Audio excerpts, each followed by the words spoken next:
Hey, fans of high quality entertainment. Today I am talking about Uriah Heep. So, in the early 70s, I was a huge fan of this band. I wasn't a fan for too many years, but like I said, back in the early 70s, I was certainly a fan.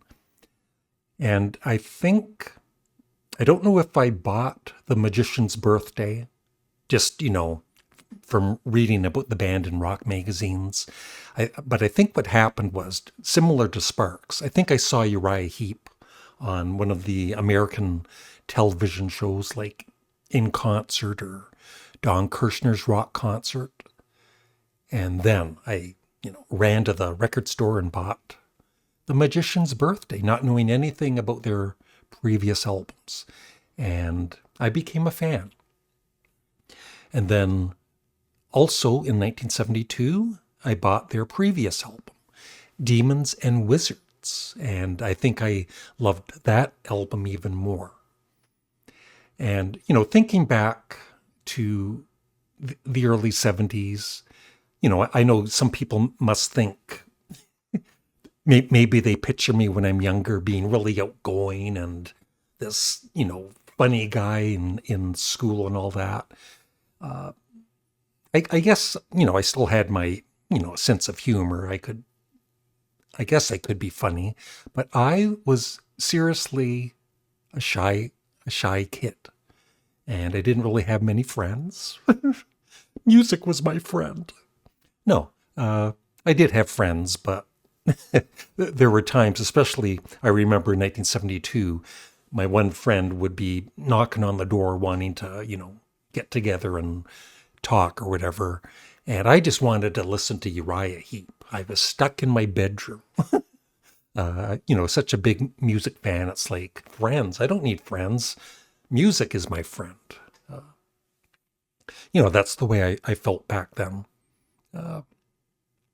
Yeah, music just, I think for a lot of us, it just gets us through life. So I loved Demons and Wizards and Magician's Birthday. The next album that they released in make sure I get the right date here, 1973, yeah, live 1973. I never bought that because, 58, 68, 90, yeah, I was like 14 years old. I didn't have a job, so there wasn't really that much money. I don't even know how I bought those two other Uriah Heep albums. But yeah, I would see that, that double live album in the record stores and just stare at it. And boy, it even includes a 10-page color program. So yeah, even today, I still don't have this. I could, and I will at some point get this CD. And I have heard it, but it, was many years later hearing it. And then I never bought Sweet Freedom, the follow-up to The Magician's Birthday. That great hit single, Stealing. And once again, I would still see them on American television. And I think, yeah, that was 73. So then soon after that, I was getting into like Black Oak, Arkansas, Blue Oyster Cult, and then in 1974, Sparks. And then I started to forget about Uriah Heep. But I was still buying some of their albums later on. I love that album cover, by the way. Yeah, Wonder World, I remember buying, playing it, and being disappointed. It just wasn't the same as the earlier albums. And I just kind of played it, 2, 3, 4 times and then kind of gave up on it. But I didn't give up on the band because they released another album, this time with a John Wetton in the band, Return to Fantasy. Once again, another awesome cover.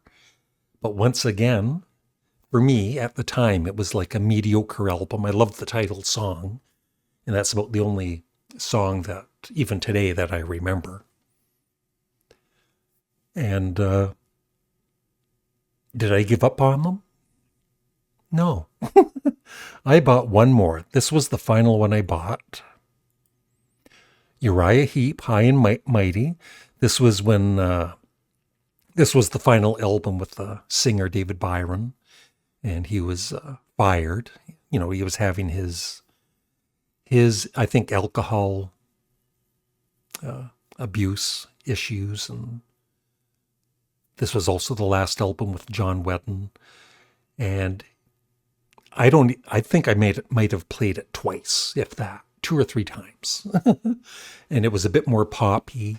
I wouldn't say it was bad. You know, it's not like I was saying, oh my God, this is terrible. But it just didn't interest me enough to continue my Uriah Heep journey. So I gave up on them. And, you know, through the years, I do have The Magician's Birthday and Demons and Wizards in my CD collection, but that's it. Also their debut now.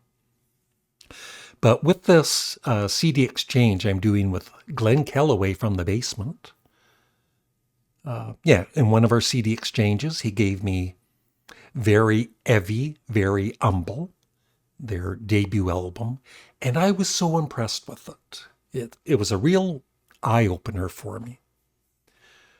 And then, just recently, like that was maybe a couple of years ago, and like I said, I ended up buying that album. And then, just recently, he gave me their second album, Solisbury. Once again, I loved it, and I definitely want to buy it at some point soon. And this time, we haven't done our reviews yet, but he's given me Look at Yourself by Uriah Heep, their third album. And I won't give anything away about the review, but obviously, you know, I'm a fan of this band. And I don't know if I like it more than Solisbury yet. I need to listen to it a couple more times. But it's still, you know, a very solid album. So it will be getting a good review. And then this morning, again, for the second time, I was watching Phil Aston from Phil Aston's Spinning magazine. I was looking up Uriah Heep discography reviews, you know, album rankings, I guess. And the first thing that popped up was Phil's video, which, like I said, I'd already seen before. But I watched it all again, and it was excellent. And when it got to this album, I think I've had this album cover in one of my worst album covers reactions. Because it's just, I think it's not supposed to be comical, right? But it is. And like Phil was saying, it looks like it would be like a heavy metal, you know, hard rock heavy metal album cover. But I've never heard this album, but I guess Phil's saying it's more pop rock. You know, it's not really that heavy.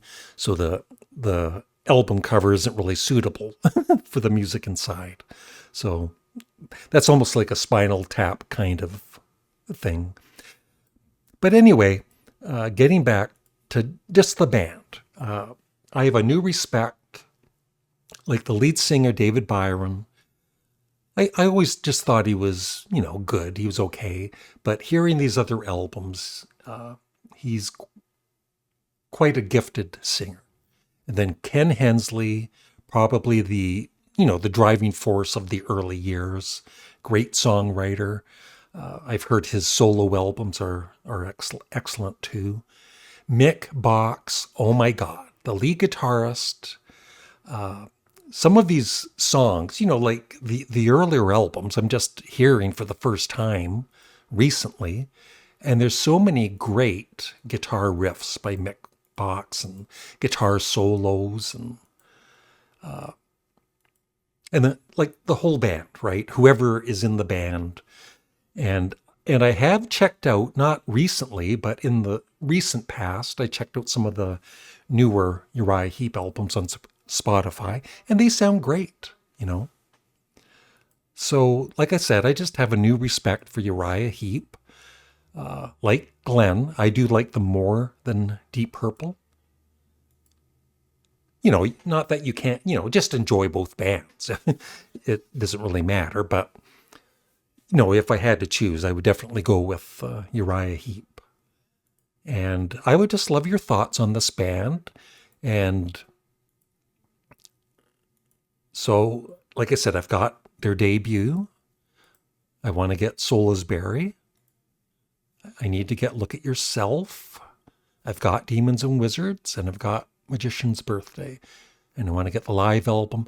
And yeah, that's the other thing. Just recently on Spotify, I was checking out Wonder World and Return to Fantasy, which I hadn't heard for, quite a while. And they're obviously not as strong as these early albums. But also, they were better than I remember. So maybe I didn't give those albums enough of a chance, right? I don't know.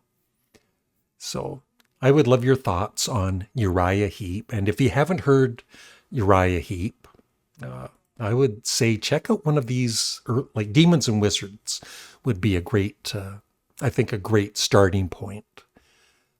Because The Wizard, the first song, is possibly my favorite Uriah Heep song. But Salisbury, that epic song that is Glenn's favorite, is awesome too. And July Morning, and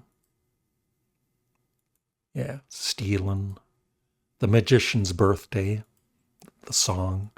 So yeah, Uriah Heep. Thanks for watching. Let me know your thoughts in the comment section below. Bye.